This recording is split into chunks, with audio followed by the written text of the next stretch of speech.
Greetings, welcome, good morning from the beautiful San Francisco Bay Area. We are again filled with vim and vigor. We're filled with vim and vigor, ready to go. Day 4. Oh my gosh. My sleep has suffered related to these, to doing these videos. I'll tell you that much. Just because long days. But it's worth it. It is worth it. Excellent. Great to see everybody in the chat. Jerome, where are you from, Jerome? I don't recall. Good to see you. Los Santon. All right. Yes, always chill, Jason. Always chill. And David has clarified it is Moscow, Idaho. Moscow. You guys have shot clocks this year? The one and only Marcella Dobbs. Great to see you, Marcella, as always. Tom's looking for some, says, so CBOA is like a California thing. But there's some associations in Washington, the state of Washington, that utilize the CBOA training materials. And then there are a couple of associations in Wisconsin. Why? I don't know. They use it as well. Of course, Wisconsin, I assume, Tom, you can straighten me out if we're not on the same page, but Wisconsin plays 2 halves and not quarters. So, of course, the new rule regarding 5 fouls in a period and resetting after the period would not apply to them. That, of course, is a thing. I don't know how that is reflected in the CBOA materials you guys get, but that's a thing. Yes, Sean, I do have advice. Yeah, the pregame discussion with the shot clock operator is, important. It's important, right? Because the shot clock operator can, have a deleterious effect. Billy Mack, that is a $5 word. A deleterious effect on your game. If we have to stop the game to make corrections on the shot clock, that can be very impactful and very frustrating and keep our attention away from officiating the game.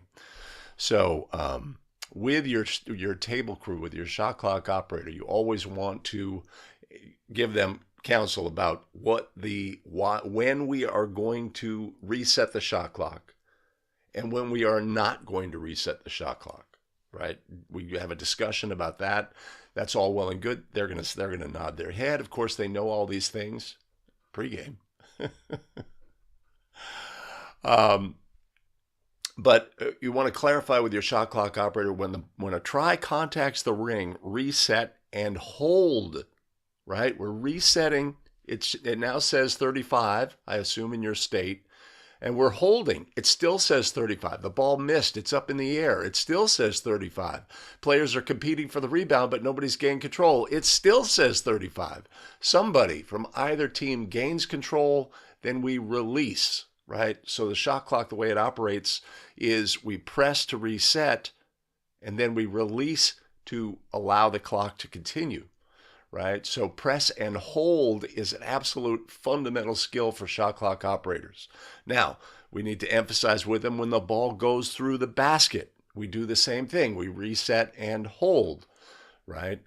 A player steps out of bounds, they're looking for somebody to pass to, etc. They throw the ball, and when it is legally touched on the court, that's when we release. So again, ball goes through the basket, boom, shot clock says 35. Ball bounces on the floor. Another player picks it up. A few seconds has passed. It still says 35. They take the ball out of bounds. They're looking for somebody to pass to. They throw it. The defense deflects the ball up in the air. Shot clock's running, right? Starts on the touch, the legal touch in bounds. So really emphasizing with your shot clock operator the press and hold. Press and hold. And to have great discipline. The other thing we want to emphasize with them is do not anticipate a change of possession. The defensive player deflects the ball. It's bouncing in the backcourt. They're running towards it. They are going to pick that ball up and shoot a layup. But oops, they fumble the ball out of bounds and they never gained control, right? Don't anticipate the change of possession. In a loose ball situation, do be patient, be patient, be patient. Be a second slow, right? That's another fundamental concept for a shot clock operator.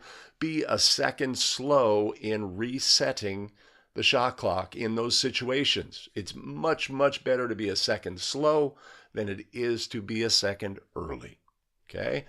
And the final thing would be to be patient, right? And if you are not sure it should be a reset, do not reset the shot clock. Do not. Let the officials say, hey, we need a reset. Okay? Unsure, don't reset. All right, so those are the key fundamentals that you want to express to your shot clock operator. What causes the shot clock to reset? What definitely does not cause the shot clock to reset, like the defense knocked the ball out of bounds? No reset, yeah? We emphasize those. We emphasize the fundamental of pressing and holding. Release at the appropriate time, when we would make that release, when a player from either team is holding or dribbling the basketball. Patience in a loose ball situation, and the fundamental concept of being a second slow, much, much better than a second fast. And if you can, bonus, if you're so one of the advantages for states now that are adopting, they're getting brand new equipment, right? If your shot clock system has recall, ooh, that's a plus, right? When it was reset, the previous number was 17, and we can refer to that. But in the absence of that, if your shot clock operator can remember that, yes, it was at 17 and I reset it to 35, that helps take some pressure off of the officials. All right, that's my pregame discussion with my shot clock operator. I hope I understood the question. Oh, interesting. New York. Oh, the Giants. Yes. Okay. Of course, the Niners are streaking here in the Bay Area. Okay, Zooch, got to go in 45, so we got to go get started.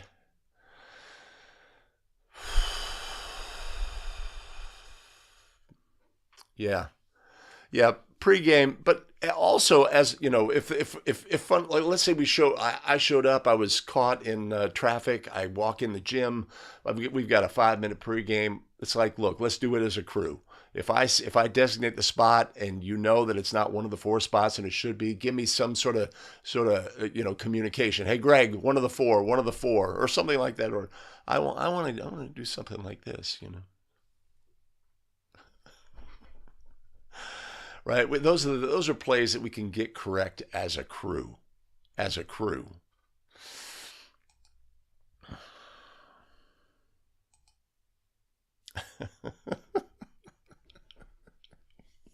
There's no guarantee that my tangent was at all related to what somebody really actually wanted to know.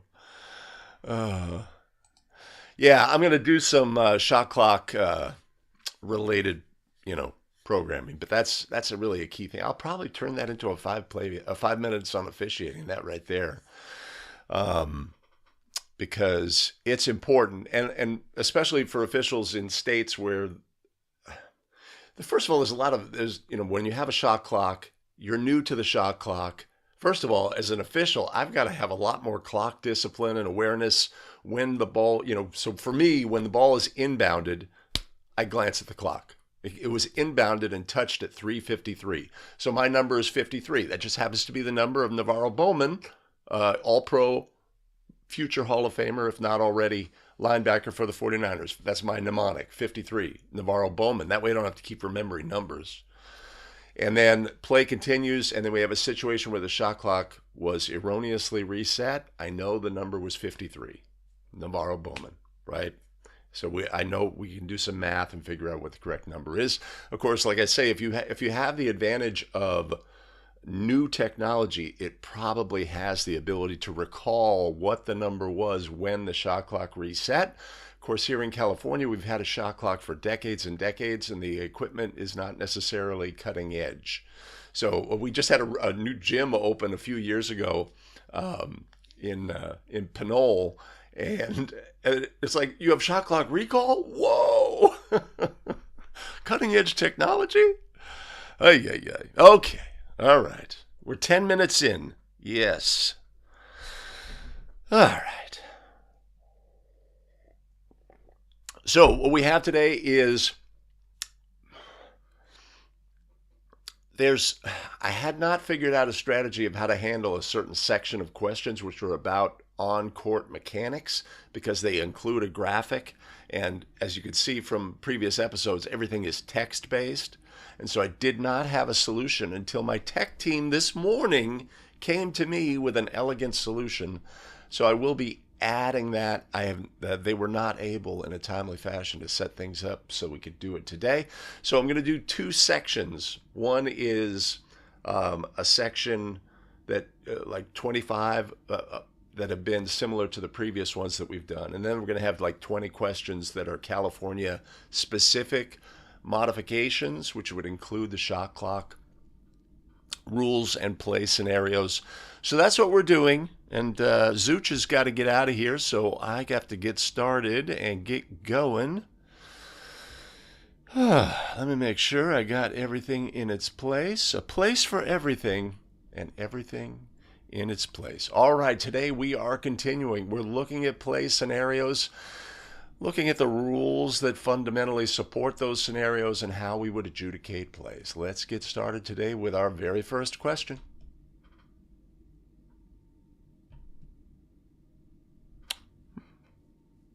That didn't work. Let me do something here.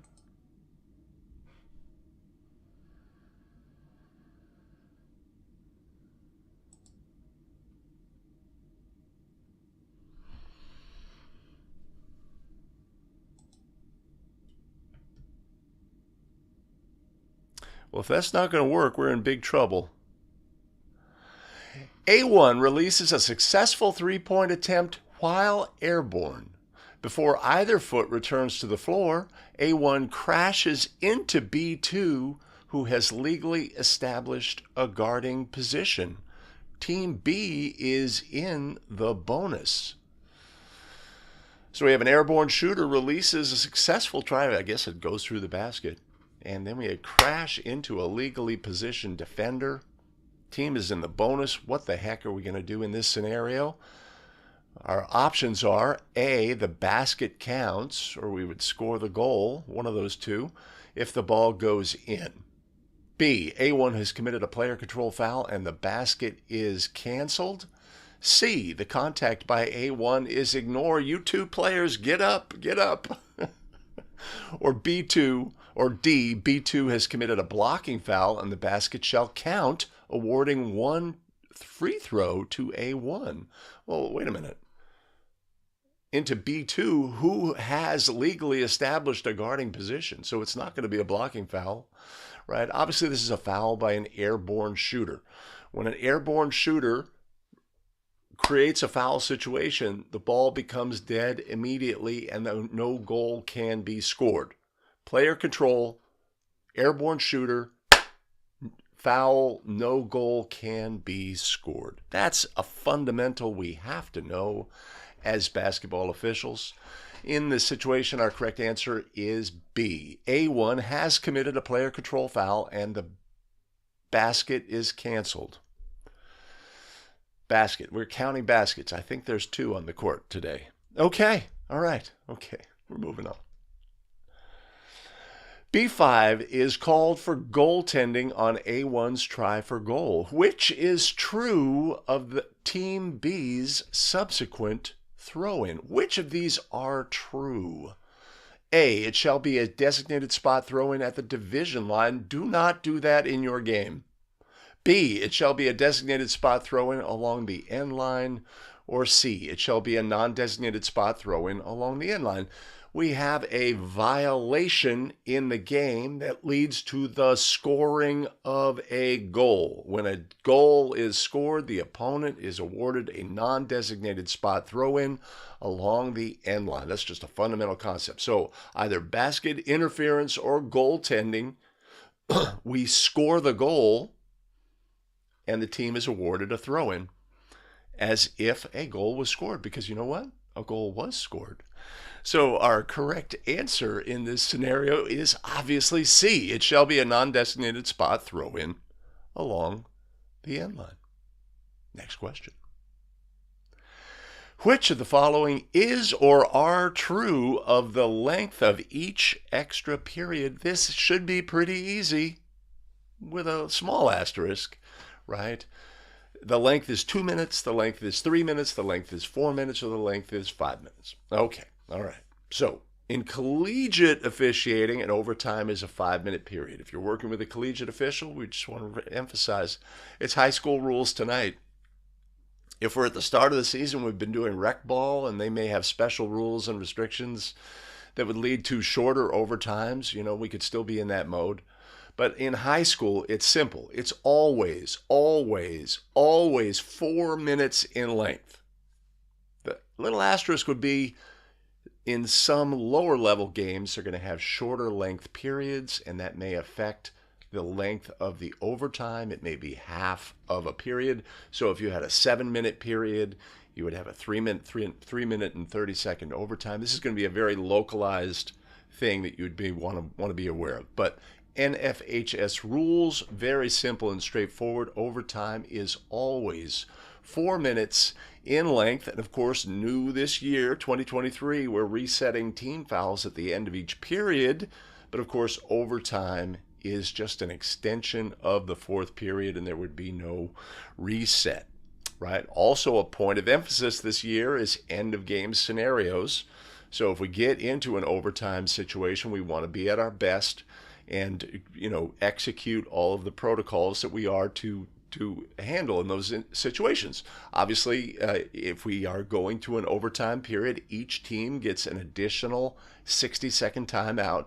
Any timeouts they had remaining would carry forward, etc. We want to communicate that with our scorekeeper. We want to communicate that with the coaches. And then when we go out to throw the ball up, we want to make sure the teams are pointed in the right direction. Oftentimes, players are a little confused. Are we going the same way, ref, etc.? And so those are some fundamentals that we want to have on the court.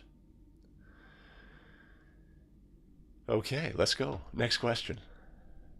How many visible manufacturer logos are allowed to be worn on jerseys and undershirts? This is a simple question for high school officials. One on each, one on the undershirt but none on the jersey, none on the undershirt but only one on the jersey, or none on either, right? Think of any article a player is wearing that has color restrictions? No.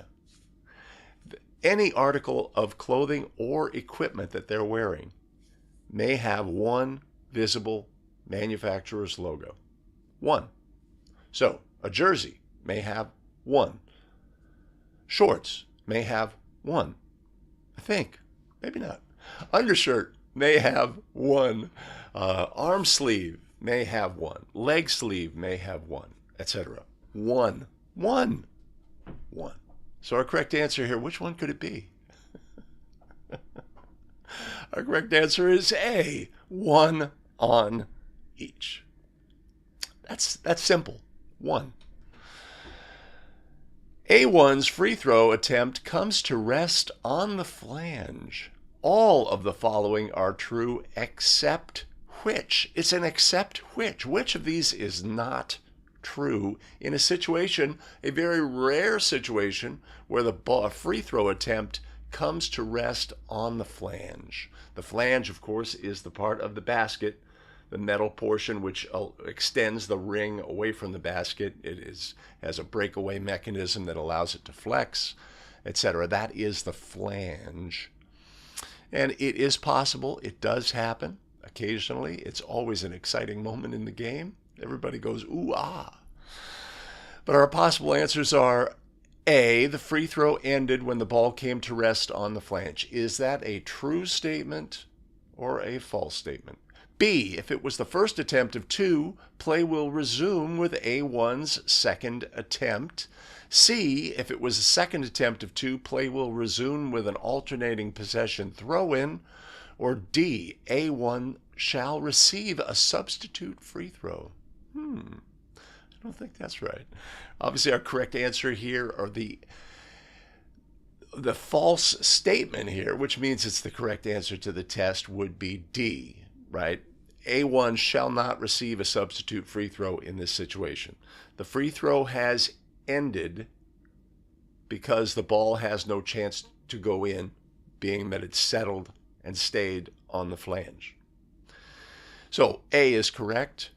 B, if it was the first attempt of 2, we will resume with the second merited free throw. That's a true statement.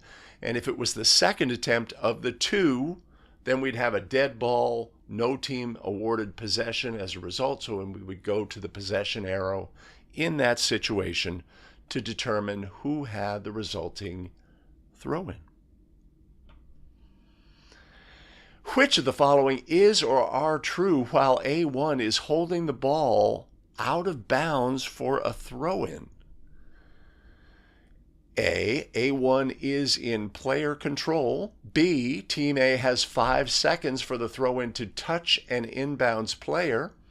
C, the ball is live. Team A is in team control. A1 has 5 seconds to release the ball.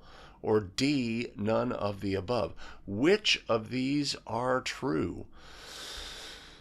This is always a conundrum. Does that player have player control? Our correct answer here is C. The ball is live. A player has the ball at their disposal if they are holding the ball out of bounds for a throw-in. Whether that we have handed them the ball as the official, whether we have bounced them the ball and they have caught it, those would be for designated for an administered throw-in, or if they have secured the ball after a scored goal, have stepped out of bounds. If they are holding the basketball, the ball is live. There is team control by rule, little asterisk, team control for the administration of fouls. And A1 has 5 seconds to release the ball. So our correct answer here is C. All of those things are true. Remember, on a throw-in, as in B here, the player doesn't have 5 seconds for the ball to be legally touched in bounds. The player has 5 seconds to release the throw-in pass. That's something we could take away from that play. But let's move on now to our next play.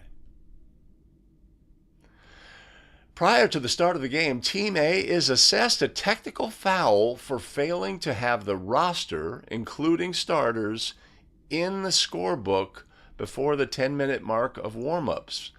That technical foul is classified as...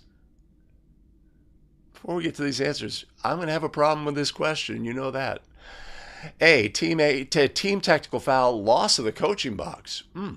That's harsh.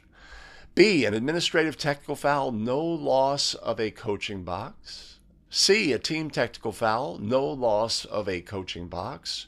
Or D, an administrative technical foul, loss of coaching box. Okay. Let's start with the question.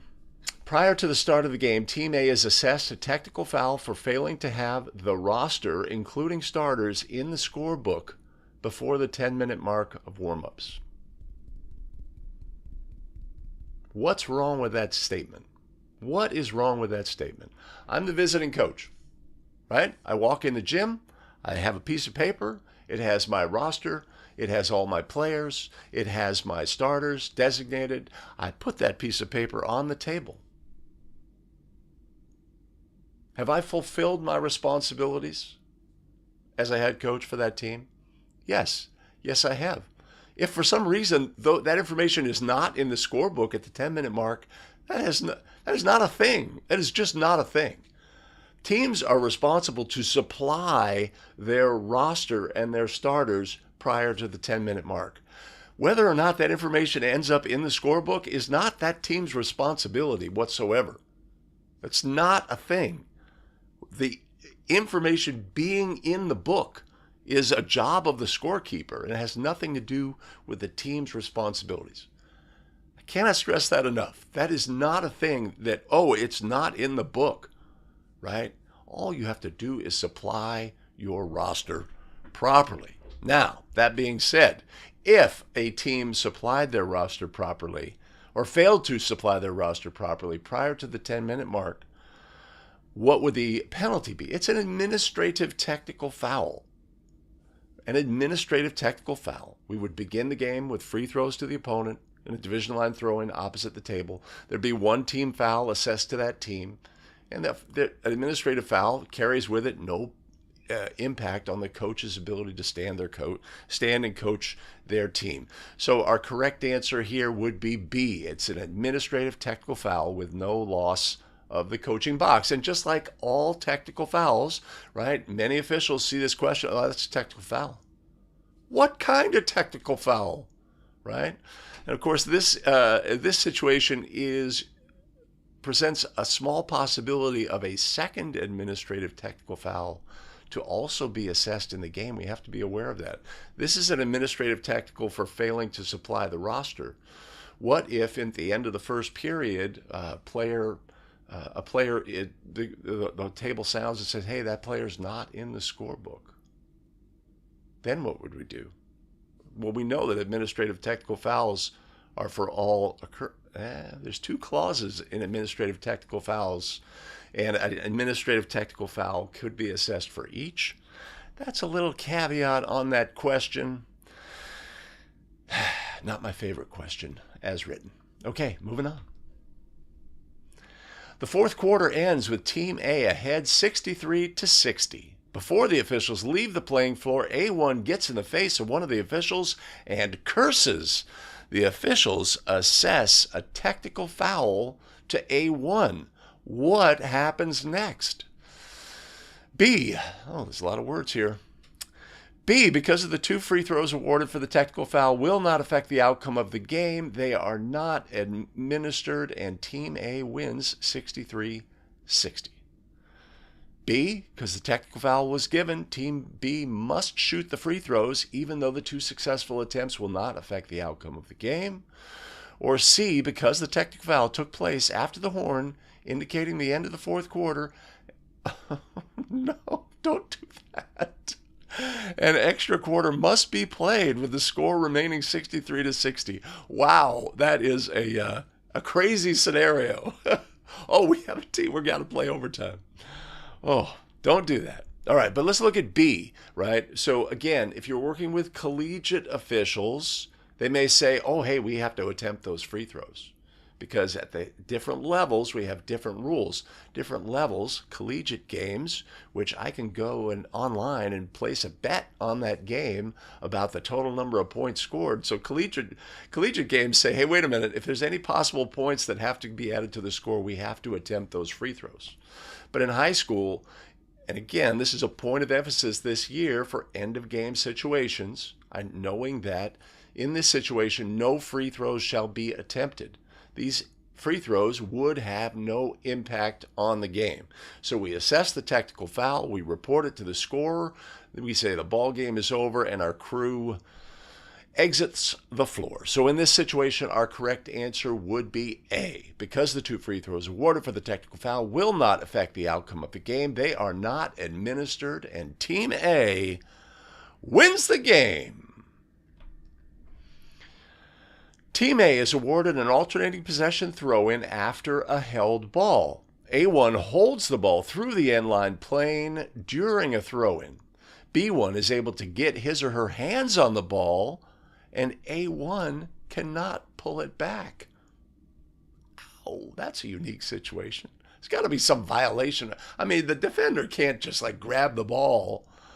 A, this is a held ball. Team A retains the arrow following the held ball since the throw-in never legally ended. That does sound like it makes sense. B, a technical foul on Team B for making contact with the ball. That makes sense too. C, plain violation warning on Team B. Or D, a held ball. Team B now has the arrow. or has the arrow and is awarded the resulting throw-in.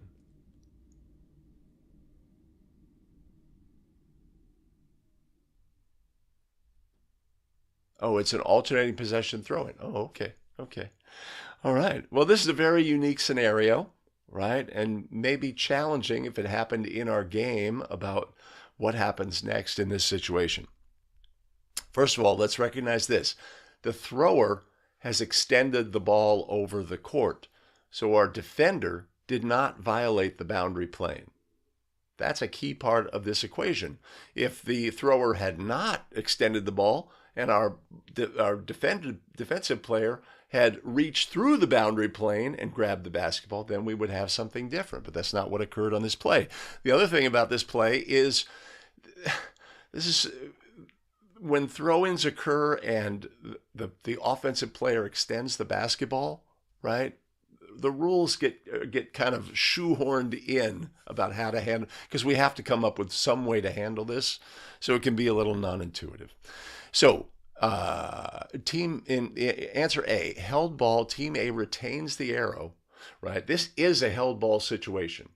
This player legally extended the ball. The defender legally touched the ball.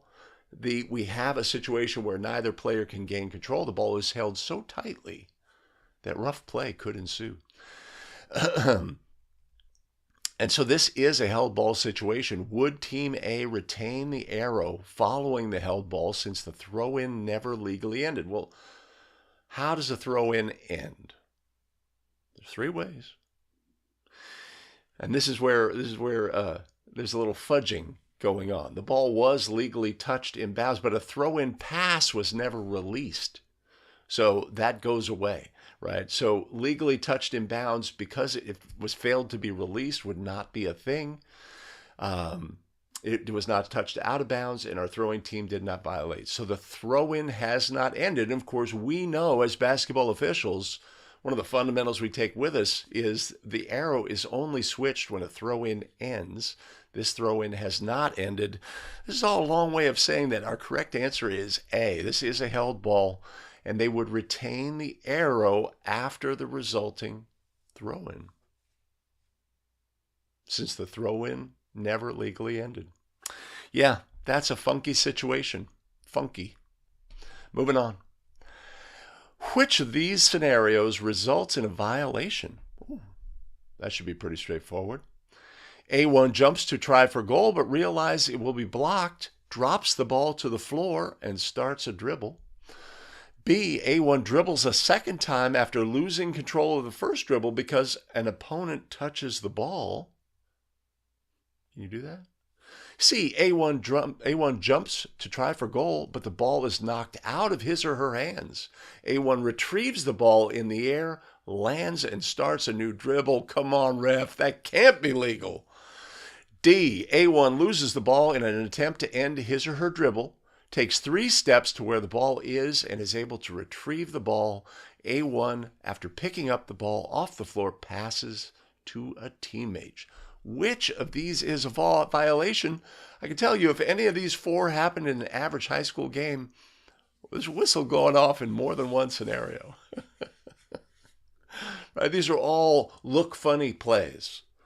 They look funny. Something unusual has happened. The pace, the rhythm of the game, etc. Right? We need to analyze, okay, something funny looking has happened. What is illegal in these situations? Let's start with D. A1 loses the ball in an attempt to end his dribble. A1 is dribbling. They attempt to pick the ball up, fumble it. It's bouncing away from them. They go to where it is, pick the ball up, and pass to a teammate. This player is allowed to gain control of the basketball. They never gained control when picking it up. They fumbled it. They can go recover legally. At that point, though, they would not be able to dribble, but in this scenario, they pass to a teammate. That is a legal play. Let's look at C. A1 jumps, try for goal. The ball is dislodged in the air. While in the air, they grab the ball, they come back to the ground and dribble. They are allowed to do that by rule. The ball was dislodged by a defender. The restrictions on them doing at that point of dribbling the basketball, shooting the basketball, passing, or requesting a timeout, there are no restrictions in that situation. In B, A1 dribbles a second time after losing control of the first dribble because an opponent touches the ball. When does a dribble end? By rule. When does a dribble end? One of the ways it ends is when a player loses control related to a defensive player contacting the basketball. The moment the defensive player contacts the basketball and the control of the play is lost by our dribbler, all restrictions have ended on them. They can just bounce, come to the ball and dribble it again, or they can come to the ball, catch it, and dribble it again. Okay, that is critical. So our correct answer here will be A1, but let's break it down. There's two parts of this scenario. A1 jumps to try for goal, but realizing it will be blocked, drops the ball to the floor. Has that player violated at that point? No. They're not allowed to dribble, but this player has not dribbled the basketball at this point. But when they then start the dribble, that would be a traveling violation by rule. So our correct answer is A. Lots of funny looking plays in that scenario. And like I say, in an average high school gymnasium, the whistle is going off on more than one of these scenarios. Yeah. Hey, let me know if I screw anything up along the way. I did a lot of yammering there. Jesus Christ. Chris, good to see you. Good to see you. Tallahassee. Oh, that's in Florida. Mr. Geography here. Okay, Tom. Wisconsin has 2 halves and no shot clock, so they still use the old rule of 7 and 10 for bonus free throws.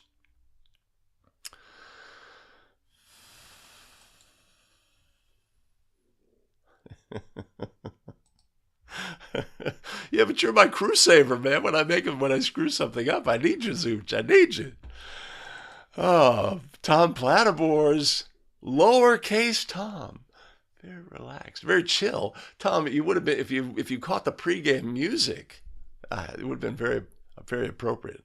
Although I know you're kind of a 50s, 60s rock and roll kind of guy.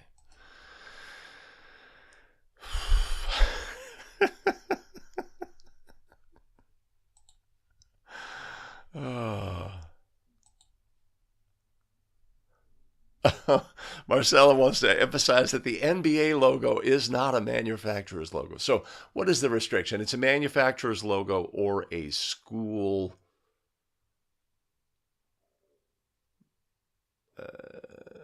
mascot logo. What is it? I don't know. Manufacturer or school logo.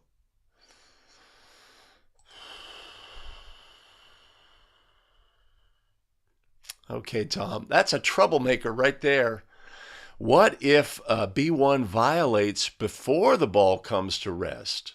Right? Then we would have, so the free throw would, in that situation, would have ended, but we would have had a delayed violation on B1 and a replacement free throw would be awarded. And so if it was the first of 2, they would attempt their replacement free throw for their first of 2 merited free throws. 1 and 1. What is that? I think I remember that from far off times. The 1 and 1. I will say, when this rule changed in collegiate rules, right, it was a real focus, point of emphasis. We were all getting used to it. There's no more 1 and 1. Now we're shooting 2 free throws. And the throw-in spots, I think, came in the same time as well. And then there was like 4 games into the season, I have a foul. Bonus! Sometimes your brain just goes back to what it knows. Oh, North Carolina is dominating the chat. What are we going to do?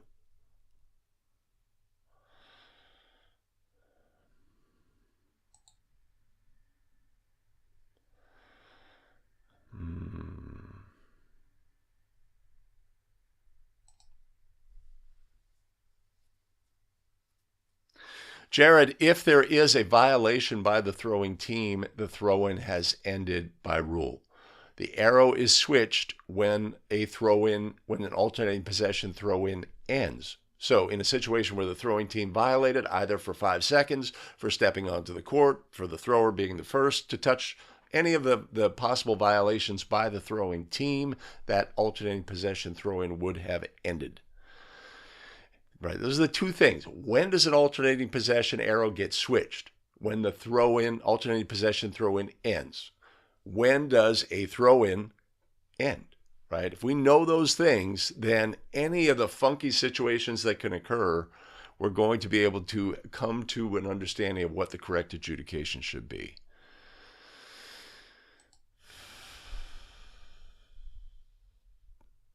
I hope that answered that question, Jared.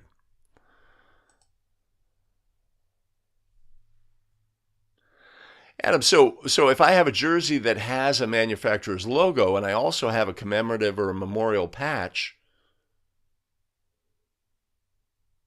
right? I mean, that's going to be legal, right? I don't have to have one or the other. On a jersey. Okay, Such. Thanks for joining. One of each. So, but a memorial or commemorative patch would only be allowed in the neutral portion of the jersey, of course, which would be the area above the V. Right. So you have a V in your neck.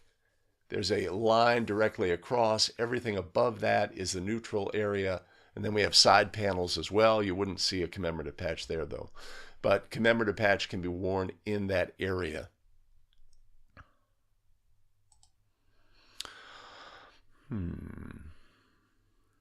Jared is coming in with the questions. It is legal for a player to voluntarily leave the court. It is no longer illegal for that fundamental action. It is a violation if then that player is the first to touch the basketball after returning to the court.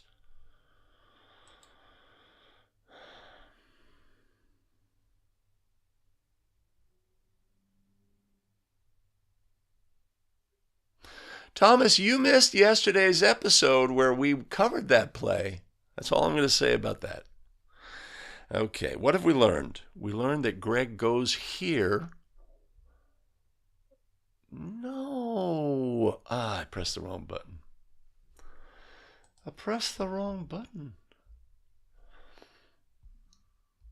I can go here. Team A requests a 60-second timeout, which is granted by the official.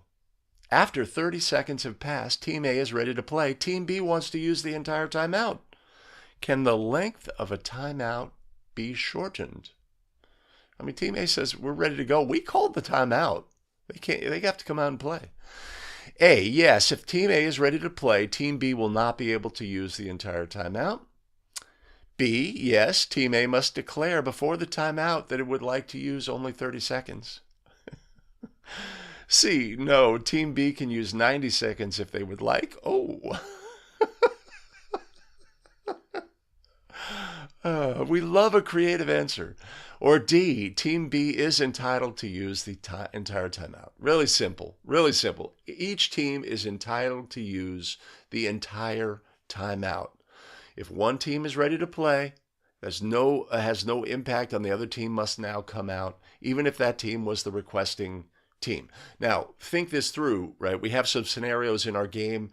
It's an end-of-game situation. It's a 25-point game. There's 1 minute and 30 seconds remaining. Coach wants a sub brought in the game in that situation and requests a timeout. All they have is 60-second timeouts, and they request the timeout. I just want to get a sub in, right? We would ask in that situation the opposing coach, do you want to use the timeout? And he says, yes. Yes, I do. I've got 5 players. I only have 5 players. My kids are exhausted.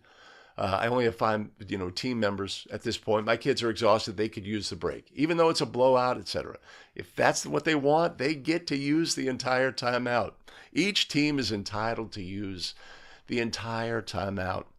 When a timeout is granted, our correct answer is D. No, Team B is entitled to use the entire timeout. Which of these acts causes a designated spot throw-in? Which causes a designated spot throw-in? A, after a basket by A1, A1 kicks Team B's attempted throw-in pass. Would the resulting throw-in be a designated spot throw-in? Makes sense, because the throw-in is going to be for the violation. B, A1 scores a basket or a goal, one of those two. They did one of those two things, and Team A immediately requests a timeout. When they come back from the timeout, will it be a designated spot throw-in? C, basket interference by A3 while A2's try is on the ring. Well, that is a violation. What's the resumption of play after a violation? Those all make sense. D, goaltending by A2 on B3's shot. Oh, C was by a teammate. Ooh, okay. Right, if we're scoring a goal, then the team has the ability to run the end line. The opposing team on the throw-in it's a non-designated spot throw-in. And if HS says, hey, if we have a kick ball in a situation where we have a non-designated spot throw-in, well, let's give the team the ability to retain the ability to run the end line. Even though it was a kicking violation, we don't want to take away that advantage by doing that from that team. So A would not result in a designated spot throw-in. Requesting a timeout after a scored goal does not affect what the resumption of play would be in that situation. Our point of interruption was a scored goal. The opponent has the ability to run the end line. In D, A2 goaltends B3's shot, that we would score the goal. After a scored goal, we know what happens. But our correct answer here is C, basket interference by a teammate. This is a violation that would result in a designated spot throw-in because no goal has been scored or a basket. Which is true of the color of the team's shorts? Well, previously, in previous years, before this year, there was absolutely no color restriction on shorts. None. Team could be wearing white jerseys, pink shorts. One kid could be wearing pink shorts. One could be wearing green. One could be wearing blue, etc. A kid could be wearing blue jeans, right? As long as there was nothing illegal about them, they could be wearing them. So what now in this year, 2023, is true of a team's shorts? A perceptible majority of the game shorts must be the color of the neutral zone of the jersey. A perceptible majority. So basically the shorts have to match the color of the jersey. Is that a true statement? The game shorts must be the same color as the torso of the jersey. Oh, wait, the first one was the neutral zone of the jersey. That's a very creative answer. C, the shorts may be any color so long as they are like-colored for every team member. That is the wording of the rule. Or D, the shorts may be white, black, beige, or the color of the torso of the jersey. Right? New this year, a color restriction saying that all shorts, pants, or skirts, the three things that are allowed players to wear, must be like-colored. It doesn't say they have to match or be the exact color, etc. Basically, we could have a situation where, everybody on the team is wearing their issued game green shorts. They're home team, but they have green shorts. Everybody's wearing green except one player. One player is, let's say, has some religious beliefs that mean that they have to cover their legs, so they wear pants. The pants must be green in that situation because all the teammates are wearing green shorts. Does it have to be the same Pantone color of green? No, it has to be similar in color. Yeah, that's all we're going to say about that one. Moving on. What edges of the end lines and sideline define the inbounds and out of bounds area of the boundary lines? What edges? I guess a line would that had any width whatsoever is going to have two edges, an inner edge and an outer edge. And of course, the court is defined by the inner edge of the boundary line. The boundary line could be a 2-inch line. It could be a 5-inch line. It could be a 8-foot line, right? In theory, I mean, it's an area now, or seems more like a rectangle, but the inside edge is what defines the boundary of the court. That's a simple question. So our correct answer is A, the inside edge of a line defines the boundary of the court. I pressed the wrong button. I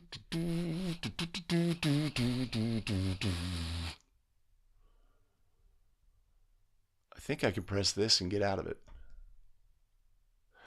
These guarding contact principles dictate the legality of various situations. Wait, as officials, we're supposed to know what the restrictions are on guarding? A player must maintain a set position when attempting to take a charge. I heard that on a broadcast. He wasn't set.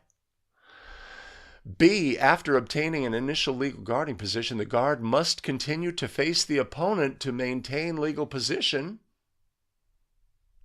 It sounds like an old saw, an old adage, a coaching thing. C, extending an arm, shoulder, hip, or leg in the path of an opponent is not considered legal if contact occurs with the opponent.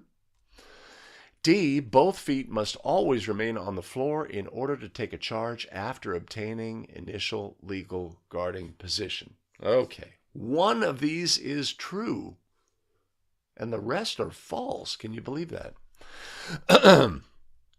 A player must not, a set position, I assume that would be a stationary position, is not a requirement in order to take a charge. B, after a player obtains legal guarding position, they do not have the responsibility to keep their torso facing the opponent. Players are allowed to duck to absorb contact, duck and turn to absorb contact and protect themselves. And that does not affect their legality in that situation necessarily. And D, both feet must always remain on the floor in order to take a charge is just simply not a true statement. Principle of verticality, a player could jump in the air, be legal, and be displaced by an opponent, and that would be a charge. So our correct answer here, by the process of elimination, is a player may not extend a hip, shoulder, arm, or leg in the path of an opponent. That's a basic concept that we can always take with us onto the basketball court.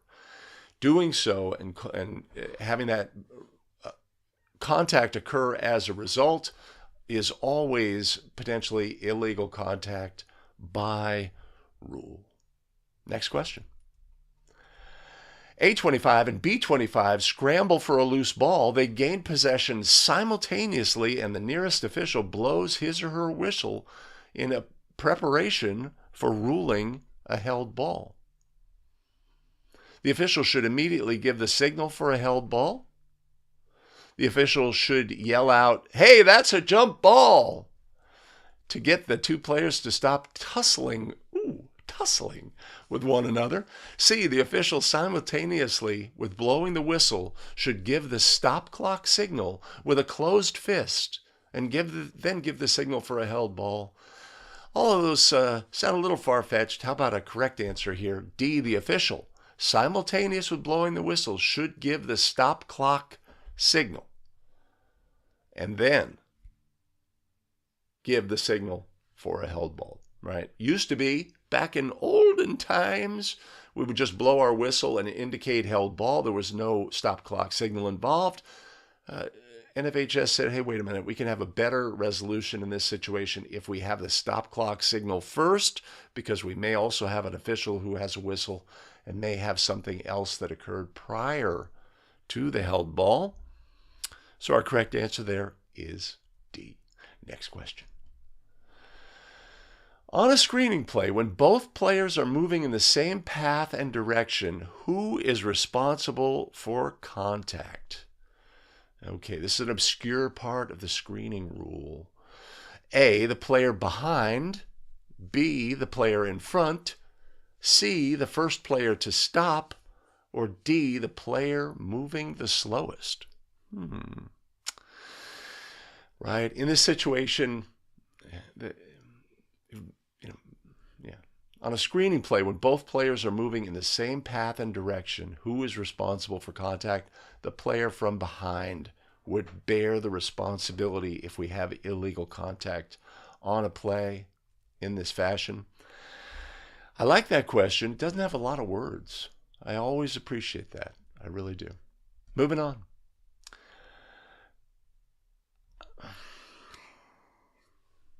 I pressed the wrong button. Which of the following is true when A1 commits a player control foul against B2 in Team A's backcourt? Which of these is true?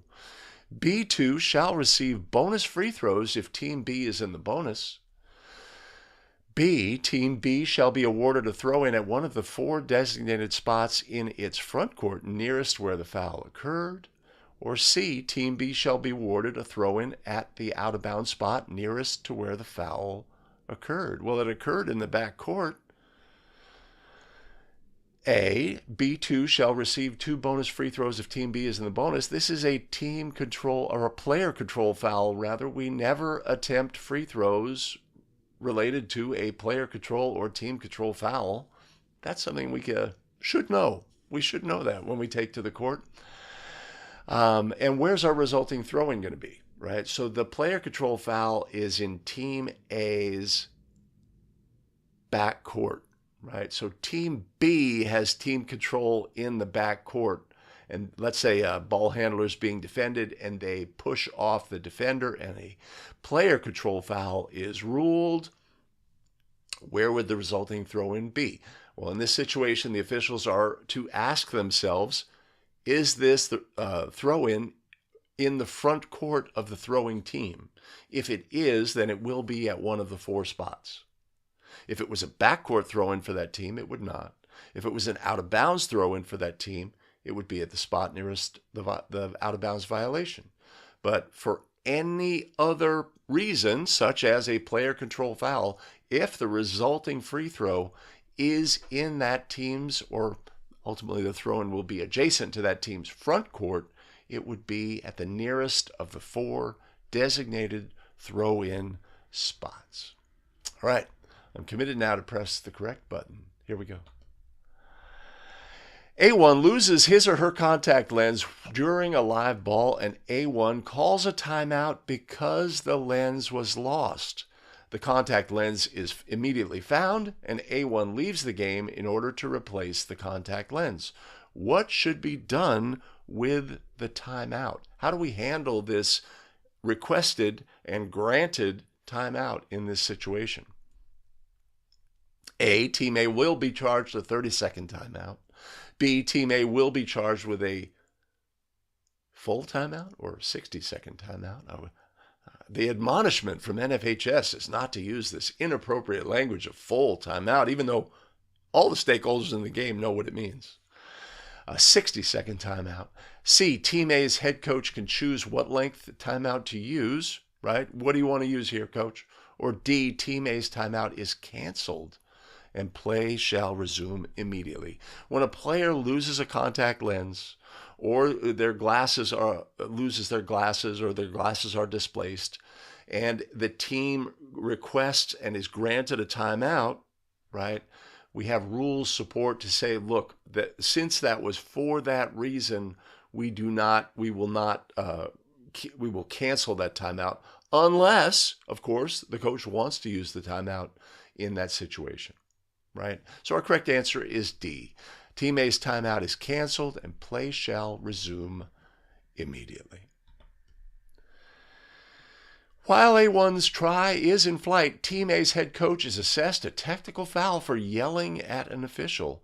All of the following are true except which. It's an except which question. I will not be fooled. Okay, so we have a try in flight. What do we know when a try is in flight? There's no team control, and we have to know what causes the ball to become dead. A1's try is in flight, and Team A's head coach is assessed a technical foul, right? Our official is not patient waiting for the result, and then we can always have that option. But they assess a technical foul while the ball is in flight. A1's try shall count if successful. But it was Team A's coach who got the technical foul, right? B, any Team B player shall attempt 2 free throws. C, after the free throw, player resumes at the point of interruption. Or D, Team B shall always receive the ball for a throw-in after the free throws. Okay, so we're assessing a direct technical on head coach for Team A. Team B would attempt 2 merited technical foul free throws by any player or eligible substitute and be awarded a division line throw-in opposite the table. If the ball went in, we would score the goal. That technical foul, even though it was against the same team, right, does not affect whether the ball is live or dead in that situation. Once the ball is released, there is no team control, and the goal would be counted if scored. So A is true, B is true, D is true. So our incorrect answer, all true except, would be C. After the free throws, play will resume with a division line throw-in opposite the table, which we do after all technical fouls using National Federation of High School Basketball rules. The official bounces the ball to A1, who has 2 free throws coming. The ball hits A1's leg and bounces away, and while the ball remains in the free throw semicircle, B3 requests a timeout. This event that happens is the start of one of the 3 restarts in the game of basketball, those being jump ball, those being throw-in, and those being free throws. Those are the ways that we make the ball live. The ball has been dead. We are going to make the ball live. Each of these restarts has a beginning, and each of them has an end. We need to know those as basketball officials, of course. So when does a free throw start? And the rules and restrictions start, right? When a player has the ball at their disposal. How does a free thrower gain having the ball at their disposal? If the official hands or bounces them the ball and they catch it. When the official bounces the ball, until the player catches and has control of the basketball, the throw-in or the restart rather has not started. So in this instance, since our thrower never gained control of the ball, the free throw has not started. So we have a situation where the ball is dead and there's no control by either team. Who can request a timeout in that situation? There's 12 people who can.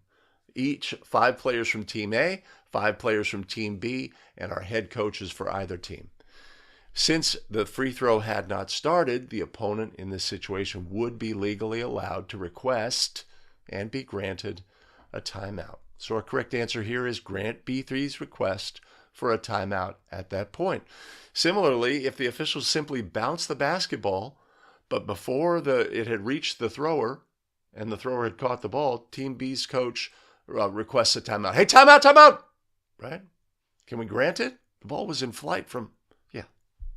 The throw-in hadn't started yet. So that's our answer. Okay, cool. Moving on.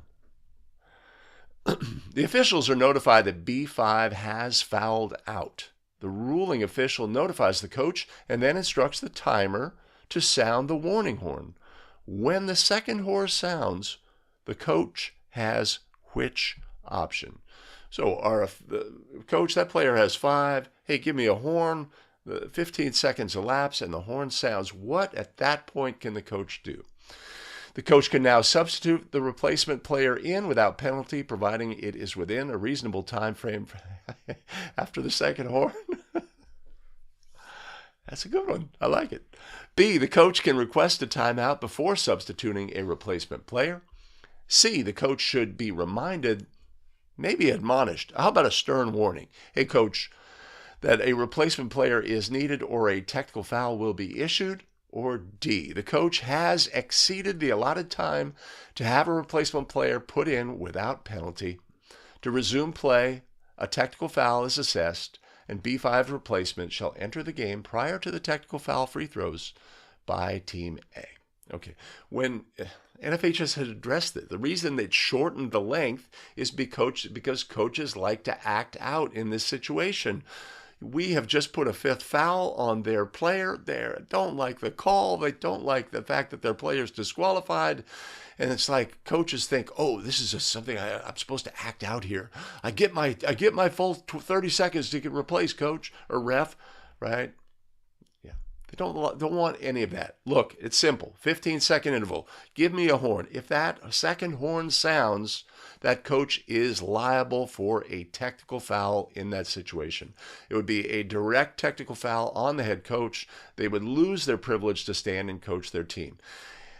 Before anything happens in the game, when the coach, that player has 5. Oh, I want a timeout. No, you cannot have a timeout. Once you provide a replacement player and you want a timeout, I can grant you a timeout. But nothing in the game is going to happen until that disqualified player is replaced. So in this answer, our correct answer is D. The coach has exceeded the allotted time. It's as simple as that. And the allotted time was shortened because coaches were excessively exceeding that time. So that is our ruling. It's harsh. Sorry, coach. That's the way it is. Learning to handle your disqualification procedure process is an important skill to have as a basketball official. And we encourage you to do that. But know the rules is the first step. Which of the following causes the principle of verticality to not be in effect for a defender? Principle of verticality is not in effect. A, legal guarding position was never legally obtained. B, the defensive player moves laterally after having gained a legal guarding position and is run into by the dribbler. C, the defender jumps vertically after obtaining legal guarding position, or none of the above. Well, if a legal guarding position was never legally obtained by a defender, then it would seem to me, my brain would say, well, then the verticality is not on the table. I guess a player who never establishes position jumps into the path and is, yeah. Correct answer here is A. Legal guarding position was never legally obtained. Yeah, kind of a weird question. Next question. The head coach may make a request to the official timer to alert the officials to determine if which of the following may occur. So our coach runs to the table. Hey, timer, give me a horn. Right? They want the timer to alert the officials that they are requesting a timeout to address one of these possible situations. Coaches are allowed to do this by rule. They feel that the officiating crew is about to make a mistake or has made a mistake and wants to get it corrected and addressed as soon as possible. Head coaches may leave their coaching box, go to the table, say, timer, give me a horn, right? Yeah, they can stop play in this fashion. But what reasons can they do that? Which of the following may have occurred? A correctable error, a timing mistake, a scoring mistake, an alternating possession mistake. B, a technical foul on the opposing coach. C, an intentional or flagrant foul. Or D, both A and B. Okay, so this is interesting. This question has appeared previously. And yeah, okay. So A is our correct answer. If they feel that a correctable error situation has occurred, the ball was given to the team for a throw-in, and they feel that it should be bonus free throws. Or the opposite. The bonus free throws are about to be attempted, and they feel it should be a throw-in for a common foul less than 5. A timing mistake, a scoring mistake, the officials indicated a 2, but the scorer, no. One official indicated a 2. One official indicated a 3. Ball went in the basket. The team's coming down the court. And the 3 was put up, and yeah, scoring mistake. Or an alternating possession mistake. The ball is awarded to team B for a throw-in. Pass, pass, pass. Coach runs to the table. Hey, give me a horn. Give me a horn. I'm requesting a timeout because I think they've made a mistake, right? And new this year, we can correct that mistake. I would say implied here, it's before the ball becomes dead. If we blow our whistle, obviously the ball has become dead. But the reason it was done so is because of the coach request here. So that's all a long way of saying that our correct answer is A. Coaches are allowed this activity, and if the event that they are requesting a review of is deemed to be is corrected, then the timeout is not charged. Whew, that's a lot of words on that question out of my mouth. Okay, I'm gonna go here. Okay, all right, we're gonna stop there.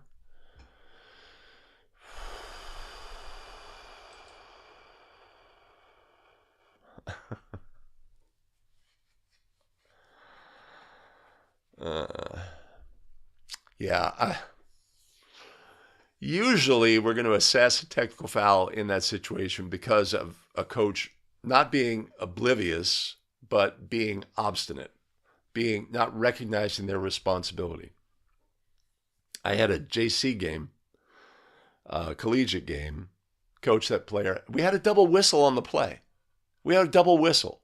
I take the call. I go to the table. Hey, that player has 5. Coach, that player has 5. I need a sub. Right? Well, you need to tell me what that player did wrong. Coach, I need a sub. I need a sub. About just as before this, tosses the clipboard on the floor. So the clipboard toss did result in a technical foul, not because they used the entire 15 seconds. Yeah. Usually it's almost always, either a confused coach. They've been instructed by far off times that, I need to stand up for my team here and, put a wrench in the system, which is exactly why it was shortened, right? Exactly why. Yes, tussling, excellent choice of words.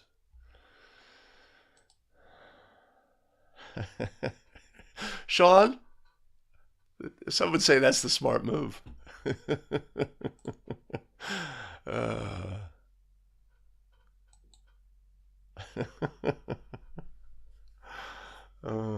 Count the basket.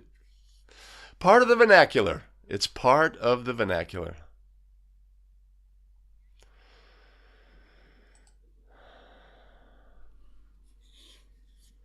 Okay. All right. So the way the CBOA questions are set up, there's also a section on mechanics, and I had not figured out a way.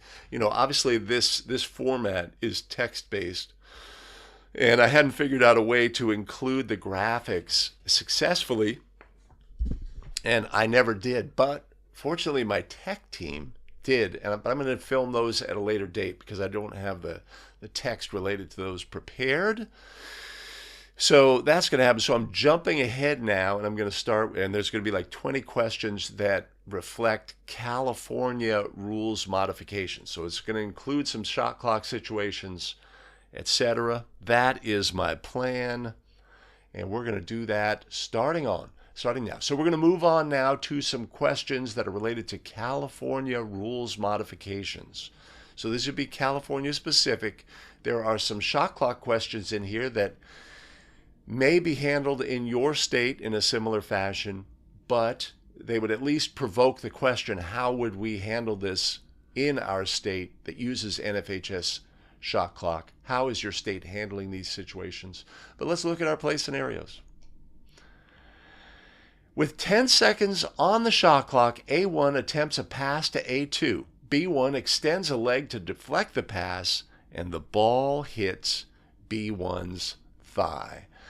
A kickball violation is ruled. Reset the clock to 15 seconds. B, a kicking violation is ruled and reset the clock. The shot clock is fully reset. C, no violation, play continues. Or D, none of the above. To extend a leg and contact the basketball is a kicking violation by rule. So we will have a kicking violation. In California, our instruction in this situation is that this results in a full reset of the shot clock. Shot clock in California is 35 seconds for boys and 30 seconds for girls. We would fully reset the shot clock. In some states, they have adopted situations where the reset is to a lower number, say to 25, like they do in Georgia. But if you are in California, even if you're working with a collegiate partner who says, oh, we're resetting to a lower number, we fully reset on a violation by the defense in this situation. Our correct answer here would be B.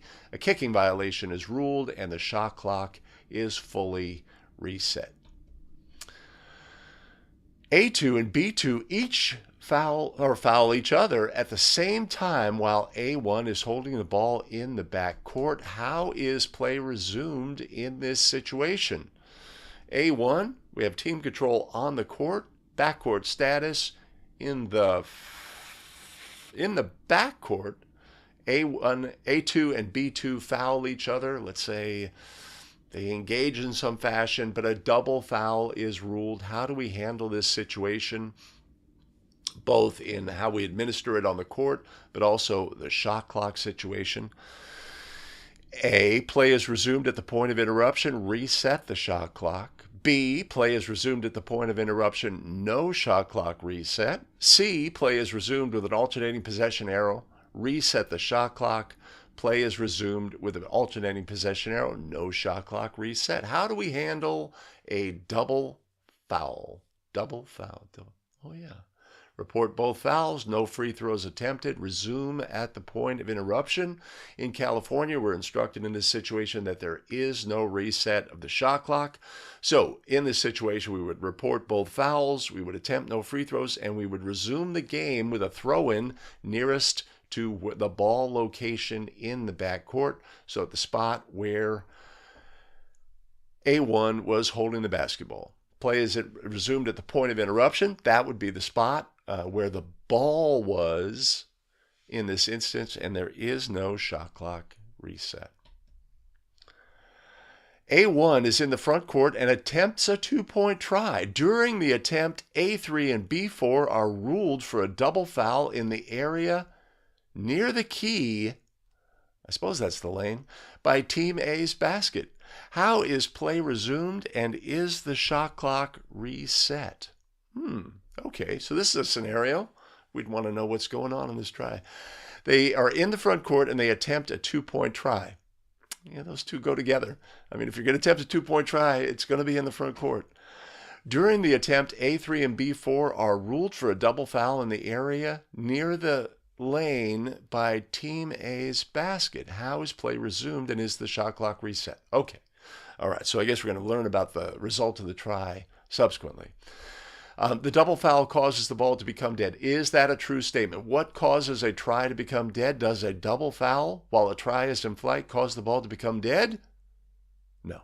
No, it does not. B, the shot clock shall be reset if the shot contacts the ring. That is a true statement. C, 2 points shall be awarded to Team A if the try is successful. That is a true statement, so our correct answer here would be D. Both B and C are true statements. We will reset the shot clock if the shot contacts the ring, and we will score the goal if the try is successful. Yeah, it's kind of an oddly worded question. But here's our next question.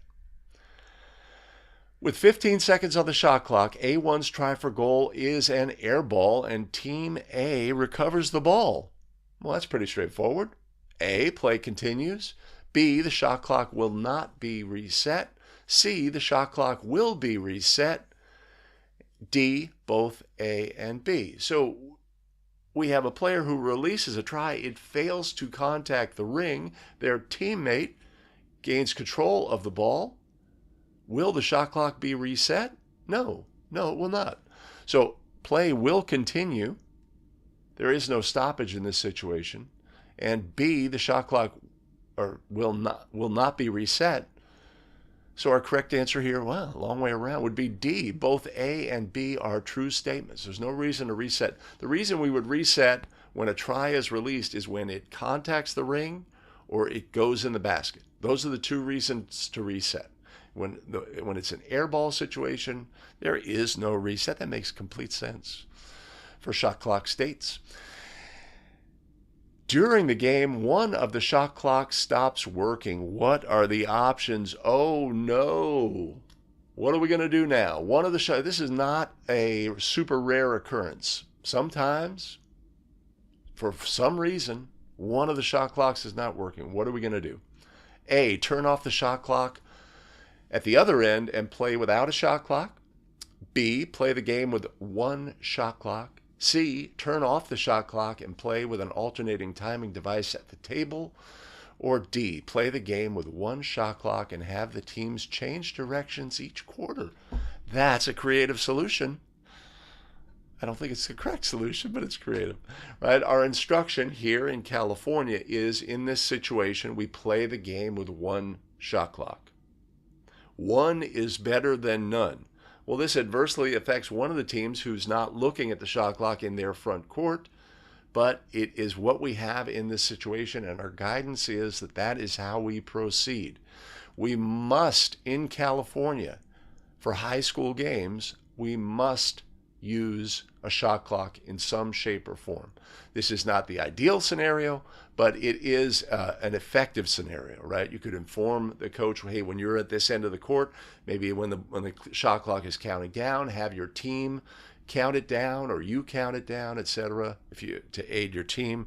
But that is the correct answer. We're going to play the game with one shot clock. We must have a shot clock here in California. That's the wrong button.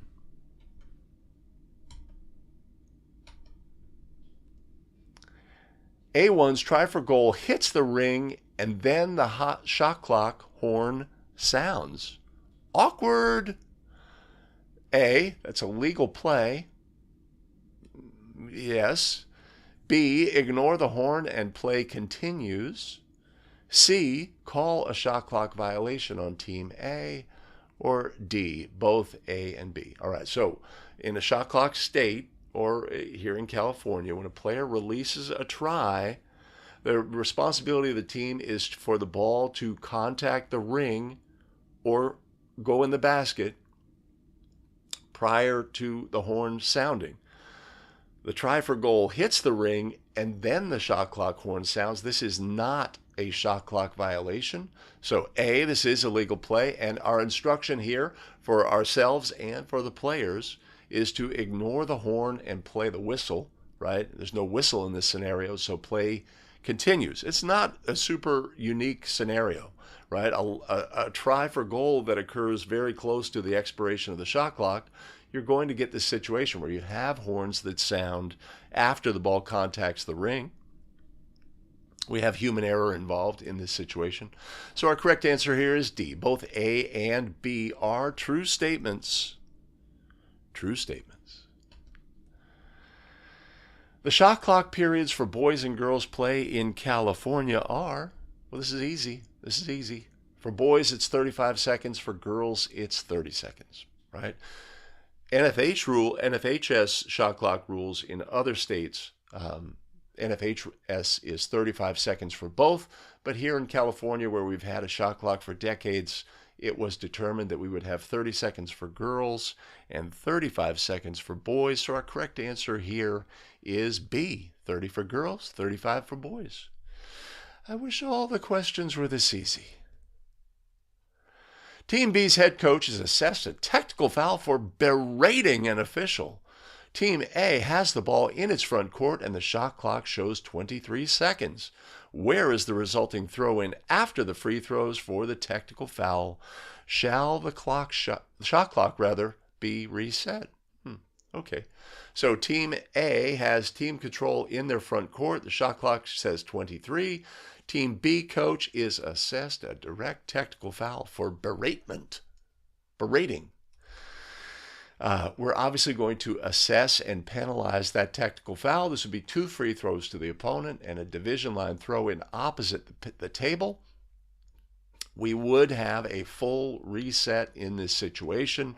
35 seconds for boys, 30 seconds for girls here in California. So play will be resumed with a throw in at half court after all technical fouls. And B, we're resume, or C rather, the shot clock shall be reset. Clumsy. Moving on. A4 is holding the ball in the lane area when Team A's coach is assessed a technical foul. Which of the following is not true? Which is not true? Will the shot clock be reset in this situation? A4 holding the ball in their front court and Team A is a head coach is assessed a technical foul. Are we going to reset the shot clock? Yes, we are, because the opponent's going to get the ball and they're going to get a full reset of the shot clock. B, are we going to award Team B 2 free throws when the opposing coach gets a technical? Yes, we are. C, the throw-in spot is at the division line. That is a true statement. Or D, the throw-in is the out-of-bounds spot nearest to where A4 was holding the ball. So the incorrect statement, the statement which is not true, again, here is D. The throw-in will be at the division line opposite the table. The result of all technical fouls in high school, using high school rules rather, is always a division line throw-in opposite the table. A1 shoots the ball and it lodges between the basket and the backboard. The alternating possession arrow points to Team A. What is the call? Well, here's my call. I'm calling taunting on our question answerer because in far off times I got this play wrong. The ball lodges between the backboard and some other thing. Oh, the ring, right? Team A is going to retain possession. What do we do with the shot clock in this situation? Our possible answers are the ball is awarded to Team A for a throw-in and there is no shot clock reset. B, the ball is awarded to Team A for a throw-in and a full shot clock reset. C, play is resumed at the point of interruption with no shot clock reset. Or D, play is resumed at the point of interruption, reset the shot clock. Correct answer here is B, the ball is awarded to Team A for a throw-in and there is a full reset of the shot clock. Why? Because the team is responsible for their tries, a try for goal, contacting the ring, or entering the basket. That is what they were responsible for to within the time frame. And if they succeed in that, the result it would be a full reset of the shot clock. I may have had a game early on in my officiating career where I said no reset of the shot clock. Why? I don't know. Can't tell you. But we're going to move on. We're going to move on past that bad memory, and we're moving on. A1's try is blocked by B1, sending the ball into Team B's front court. As B2 moves to recover the ball, the shot clock horn sounds. Officials call a shot clock violation and award the ball to Team B. Come on, ref. He was about to get the ball and shoot a layup. You're going to blow your whistle in that situation? Come on, ref. We're going to award the ball to Team B at the division line. We're going to award the ball to Team B at a designated spot out of bounds near where B1 blocked the ball. We're going to inbound the ball at a designated spot out of bounds near where the ball was when the horn sounded and the whistle blew. Or D, none of the above. What do we have in this situation? We have a shot clock violation. Where will the resulting throw-in be? And how would we determine that? There's obviously no team control in this situation. The ball was released on a try, and the ball was blocked. Okay, so there's no team control in this situation, but we do have a shot clock violation by rule because the team failed to contact the ring with a try within the allotted time. So we have a shot clock violation. How do we determine where the resulting throw-in is? It's always going to be in this situation where the ball location is. All right. If the ball location, though, in this situation is in Team B's front court, we have a situation where we're going to go to one of the 4 throw-in spots. This question doesn't quite address that. Maybe it's a remnant from a previous year, but since it would be a front court throw-in for Team B, it will be at the nearest of the 4 designated spots defined by rule. So our correct answer here would be C, at a designated throw-in spot, one of the 4 throw-in spots in the front court. This is a unique situation, one you would want to think through if you are in a shot clock state. Next question. The fourth quarter begins with Team A leading by 40 points. Team B has not used any of its timeouts. Team A commits multiple turnovers to start the fourth quarter, while Team B goes on a 3-point shooting tear. And with prudent use of its timeouts, Team B cuts Team A's lead to 10 points with 3 minutes remaining in the game. Does the game clock continue to run in accordance with the 40-point mercy rule? Here in California, we have a 40-point mercy rule that takes effect at the start of the fourth period. We will go to running clock. In this situation, we will stop only for timeouts or official stoppages in the game. No, only for timeouts. So we have a situation. This is a preposterous comeback situation by rule. We have a 40-point lead. But for some reason, the team that's trailing quickly throws the ball in the basket for multiple 3-point attempts, and now the game is close, right? Does the game clock continue to run in accordance with the mercy rule? Yes. Yes, it does. Our correct answer here is C. Once the 40-point margin is reached, the game clock runs for the duration of the game, regardless of the score. In previous years, this question was the team is, by some miracle, actually ties the game at the buzzer, and how is overtime played? But the California rule, the mercy rule, states regardless of the score. So the overtime period would be played as with a running clock. But of course, this is just strictly we like to say it's in absurdum. And it's a great way to look at the rules. When we learn the rules of high school basketball, is think, okay, here's the rule in this situation. Well, what if 5 players did this? Or what if everybody did this? Thinking about like a ridiculous scenario as to how rules are applied. That can really be a helpful exercise. But in this situation, it's a 1 in a million, maybe 1 in a billion occurrence. After A1's successful goal, the ball is inbounded to B2, who dribbles for a few seconds, becomes confused, and shoots towards Team A's basket. The ball does not enter the basket but hits the ring, after which a teammate, B1, recovers the ball and correctly begins to move the ball up the court towards the front court. Is the shot clock reset after the ball hits Team B's basket? All right, sort of a twist on the player shooting at the wrong basket, right? So ball's inbounded, team has team control in the backcourt. Player becomes confused and attempts to shoot the ball in the direction of the opponent's basket. The ball hits the basket or backboard, and a teammate gathers the ball, knowing that they were going in the wrong direction, and starts to dribble up the court. Is there a reset after this throw of the ball towards the team's basket, the opponent's basket? There's a hint, right?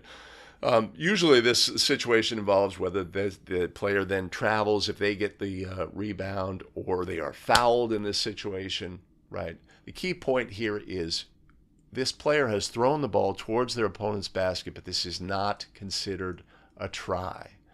And in California and in shot clock states, the shot clock will be reset when a try for goal is released and contacts the ring or enters the basket. That has not occurred on this play. First of all, this is not a try for goal. A try for goal is an attempt to score in one's own basket. In a situation where we're confused and we're throwing the ball at our opponent's basket, it is not a try by rule. So if the player was fouled during this throw of the ball at their opponent's basket, the opponent, for some reason, fouls them, and the ball goes in, do we count the goal? Right? No. The ball became dead because it was not a try. Right? These are the things we know and take with us on the court. So in this situation, C is the correct answer. The shot clock should not be reset. It was not a try for goal. Simple. The ball is inbounded after a made basket in the backcourt. A1 begins to dribble up the court with pressure, with the shot clock showing 20 seconds in a girls' game or 25 seconds in a boys' game, but the officials' count has yet to reach 10. What is the option? Well, that's an interesting question here in California. In California, so how you're going to handle a backcourt count is going to be a state-by-state basis with a shot clock involved. Some states say, no, the official is going to continue to have a visible count. Some states are going to say, no, we're using the shot clock, right? If properly started, we're using the shot clock to determine whether a 10-second violation has occurred. So that's an influence on this play scenario. But our possible answers are A, a backcourt violation has occurred regardless of the official's count. What? Is a backcourt violation on the table here? B, stop the game and have the shot clock operator put time on the clock to match the official's count. C, there is no violation until the official's count reaches 10. Or D, stop the game and ask partners what count they have. I'm confused by this question, right? So in California, we use the shot clock to determine whether a 10-second violation occurs. This question seems to be from the past when we did not do that. If you are in a situation where the official's count is what determines the 10-second violation, regardless of what the shot clock shows, it's the official's count which determines whether a 10-second violation has occurred on the play. And there can be a discrepancy. There's human condition involved. Maybe the shot clock started early, maybe not, etc. These are variables on this play. Our correct answer for test purposes here, there is no violation until the official's count reaches 10. I'm confused by that question here in California in 2023, but that's what we have, and we're moving on. Before the game, both coaches approach the officials and ask to play the game without a shot clock. What are the options in this scenario? Here in California, we must have a shot clock for all high school games. That's what we can take with us on the court. We must have one. But the shot clocks aren't working. There are no shot clocks on this court. Let's say the game was going to be in the main gym. Before the game, one of the players does a pregame dunk and tears the rim off the backboard. And oh no, we're going to play. Let's go to the auxiliary gym. Except the auxiliary gym doesn't have shot clocks, and they say, hey, can we not have shot clocks in this? I mean, we want to play the game, and there are no shot clocks. What would be our instruction? We have to have a shot clock. It can be a phone timer, right, at the table, and we would have our timer run the shot clock, or the shot clock operator, rather, run it on their phone and maybe give them instruction during a dead ball, tell us what the number is. Hey, shot clock is 23. When it's under 10 seconds, count down verbally, 9, 8, 7. But we must have a timing device, a shot clock device. Best case scenario, we've got 2 shot clocks prominently displayed directly over the backboard. Oh, that's best case scenario. Or we have them on the wall. We have one that's working. We have one that's not, is a lesser option. And the worst option, but one that we would have to go to, would be a timing device at the table run by the shot clock operator. So our correct answer here is D rather, refuse the coach's request and insist that a shot clock must be used. By rule, we must have a shot clock in all games here in California. Okay. That's what we have for our questions today. This is the final episode of our California Basketball Officials Association Study Guide questions, 215 questions in total. I hope you found value. All of the videos will have timestamps. If there's a particular question that you need to refer to, you can refer to by finding that question via timestamp. There are 4 separate videos total in this series. I hope you found value. Now, why do we do this as an exercise, right? To answer the questions? Yes, that's a supplemental, right? The questions themselves bring up fundamental rules, concepts that we want to be able to know and understand and take with us onto the basketball court so that we can adjudicate plays properly on the court. This whole process gives us a chance to do that. This question brings up this portion of the rules. Let's have a discussion of that, have an understanding of that, so that we can be our best on the basketball court. Hope you found value in this exercise, and we'll see you in the next video. All right. Okay.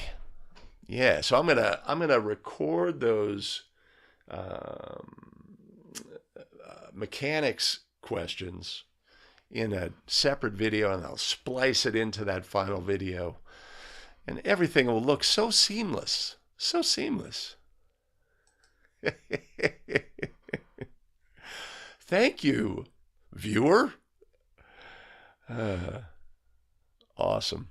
Appreciate you, Jason Hayes. Tom, love it. Love it. Thanks for joining. I hope we answered that question. Yeah. We have to find a solution. Sometimes, you know how you go and do a rec game and they have one of those little,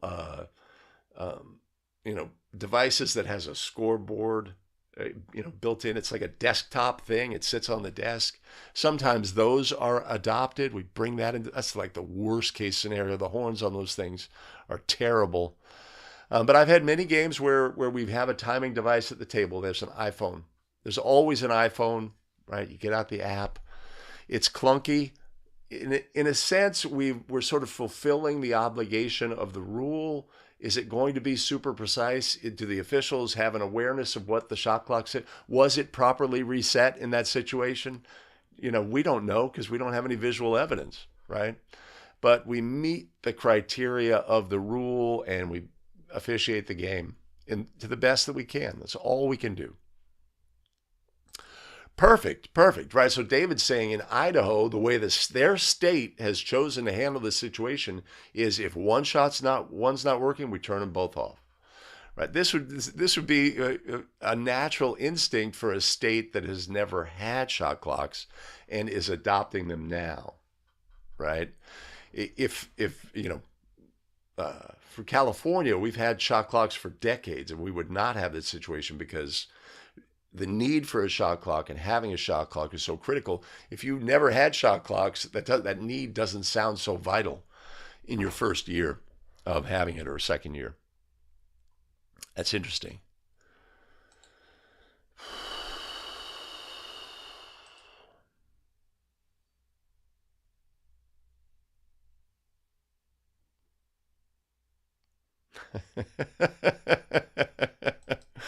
Okay, right. So Adam's got a situation where he chose in this situation to assess 2 technical fouls, but what he describes is a situation that is not foreign to any official, right? Coach, that player has 5. I need a sub. No, I get 30 seconds. No, you need to read the rules book. I get 30 seconds. And this is exactly why, right? This acting out by coaches being obstinate, not understanding that their job in this situation is not to get a little bit of timeout. Their job in this situation is not, I'm going to show up this official by exhausting some extra time. right? Their job is to produce a substitute immediately and directly. And if HS says you've got 15 seconds, that's more than enough time, but it prevents you from having the opportunity to do those things. So in Adam's situation, he says, okay, well, the coach failed to do the one thing, and then they did something else. They did a little bit extra, a cherry on top. So what we have here is we have a direct technical foul for failing to produce, and then we have a direct technical foul for colorful language. Need to read the effing rule book, right? So there'll be 2 directs. Bye, coach. Goodbye. All right, Paul. Yeah, so Paul, ultimately, so there is a link there will be a link in the show notes. I hope you have it. It's abetterofficial.com. Wait a minute.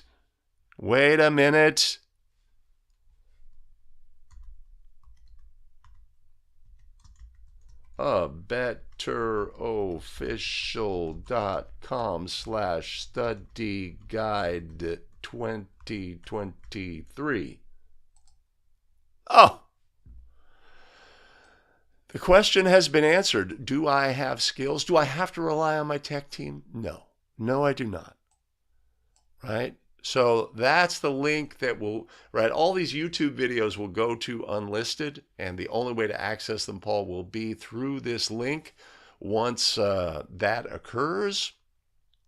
And we will make sure to publicize that link so everybody's available. So people have to go to go.abetterofficial.com ultimately and sign up. Hey, Bob, good to see you. Let me put this, this up here. How about that? All right, put that down there. Yeah, so all the questions will be available, and unlike previous years, I got to turn that off. It's bugging me. Unlike previous years, where I just did the questions without the answers, this year I've done it knowing what the answers are, being able to indicate not just what my answer is, but what the correct answer is, so that I don't have to go back and do another video.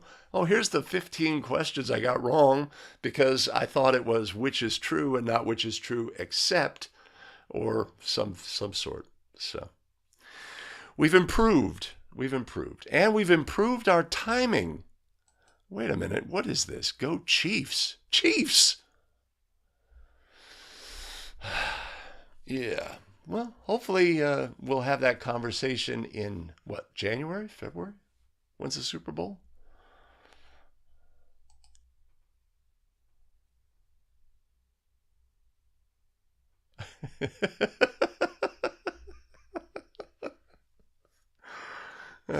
We didn't have too many of those this year. I think we had one which offered 2 correct answers. And again, this is the study guide, right? So what California does is, here's this 200, why can't I align my hands? 215 question study guide. And what they do is they produce 4 tests. And it's all online testing. And your association say, hey, we use test A. And what test A would do is take 100 of those questions from the study guide and say, that is our test. And another association may say, well, we're going to use test B. An association could say, you could choose A, B, or C, or what have you. But basically, it's a 100 question test that is taken from these 215 questions. That's the way we do it in California. That's the way we do it. All fair. Yeah, where is Jacob Krause to taunt me about my last place Warriors? Yes, we are 5 Play Friday tomorrow. We are completing a 5-day stretch of streaming. Come on, man. Really, it was more exhausting day 1 and day 2. I've sort of hit a groove here and, feeling better. But we are going to wrap it up for today. And we'll see you tomorrow for 5 Play Friday. I hope, You are gluttons for punishment for sitting through this laborious process for 4 days. I appreciate you joining. Just it helps to have people that are participating in the stream as opposed to just doing it in a dark room by myself. Well, that's it. We're going to wrap it. Do I have new music? I might have new music for my outro, but we'll see you tomorrow.